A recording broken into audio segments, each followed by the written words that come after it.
ছাগলছানা ভারী বুদ্ধিমান ছিল। সে বললে,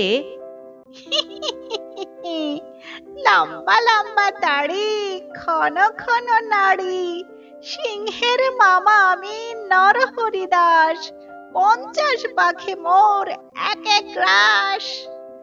শুনেই তো শিয়াল বাবা গো বলে সেখান থেকে দে ছুট। এমন ছুট দিল যে একেবারে বাঘের ওখানে গিয়ে তবে সে নিঃশ্বাস ফেললে। বাঘ তাকে দেখে আশ্চর্য হয়ে জিজ্ঞেস করলে, কে ভাগ্নে, এই গেলে আর এক্ষুনি এত ব্যস্ত হয়ে ফিরলে যে? শিয়াল হাঁপাতে হাঁপাতে বললে, মামা সর্বনাশ তো হয়েছে, আমার গর্তে এক নরহরি দাস এসেছে। সে বলে কিনা যে 50 বাঘে তার এক গ্রাস। তা শুনে বাঘ ভয়ানক রেগে বললে, বটে, তার এত বড় স্পর্ধা।